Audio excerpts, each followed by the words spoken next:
Hi guys! So, ito ang dahilan kung bakit kahit po gustong-gusto kayong tulungan para tinatanong nyo ako na pwede ko bang ilagin yung account nyo or para gustong-gusto ko po kayong tulungan pero hindi ko po pwedeng gawin yon. Kasi po sa Amerika, malaki pong bagay ang confidentiality ng isang tao. Ito ay sensitibong mga impormasyon na dapat hindi natin sinishare. Kaya, at saka po, pwede po akong mapalo dyan, pwede po akong ma-demonetize. At gusto ko po kayong warningan na mag-ingat-ingat din po kayo sa mga kung magpapatulong kayo, like kagumari po kayo ay taga-Amerika. Kung kayo po ay taga-Amerika tapos may performance bonus kayo, tapos wala naman yun sa bansa na nagpatulong kayo, kumari meron kayong problema, tapos naglagin sila sa iyong account, makikita yan ni Meta na nasa, kuwari, sabihin na natin Pilipinas, pero nasa Amerika kayo. Pwede po kayong ma-demonetize dyan at mawala ang mga tools nyo. At ayoko po mangyari yun sa akin. Kasi po, dapat po lahat tayo, pangalagaan natin ang ating account. Dapat, wag basta-basta mag-share ng mga impormasyon na hindi dapat. Tapos lalo na pag naglagin kayo tapos hindi nyo naman account, baka bigla na lang mag-pop dyan sa wall nyo na unusual activity.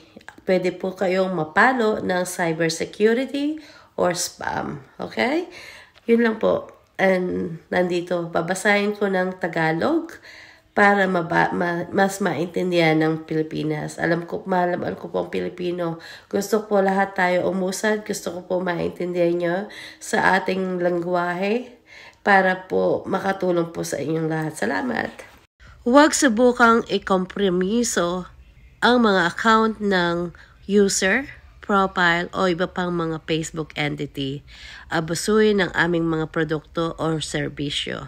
Mangalap ng mga sensitibong impormasyon sa pamamagitan ng mga mapanlinlang na paraan o pagtatangkang pag-access ng walang pahintulot kabilang ang pagkuha ng access sa mga account, mga profile, Facebook, entity or data ng user bukod sa sarili mo sa pamamagitan ng mga mapanlinlang na paraan o walang malinaw na pahintulot mula sa account, profile o may-ari ng entity. Pag-iikayat o paglinlang ng mga user na mag-download o mag-run ng mga file or program na magkokompromiso sa seguridad ng user online o seguridad ng data. Kabilang ang sa pamamagitan ng mga mapaminsalang software o mga website. Ang mga nasabing file at program ay tinuturing na mapaminsalang software o malware kung mapipinsala nito or makukuha ito ng access sa isang computer device or network ng walang pahintulot.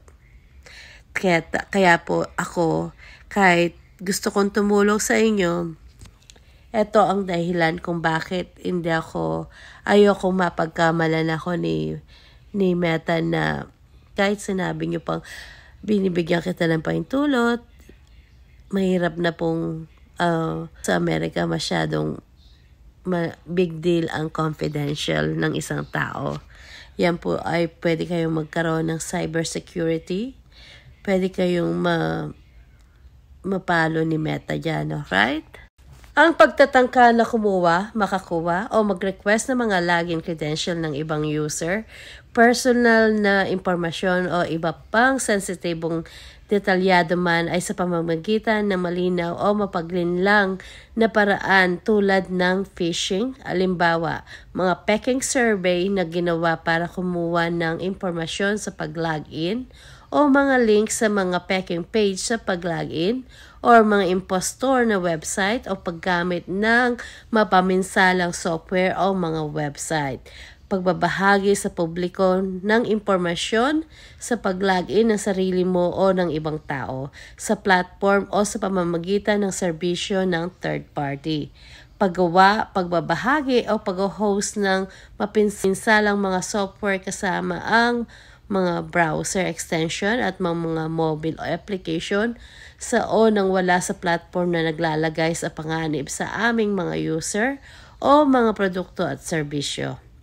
Pagbibigay ng mga online infrastructure kasamang mga web hosting service, mga servers ng domain name system at mga ad network na nagbibigay daan sa mga mapang-abusong link kung saan ang karamihan sa mga link na yun sa Facebook or Instagram ay lumalabag sa spam or cybersecurity ng mga section ng mga pamantayan ng komunidad.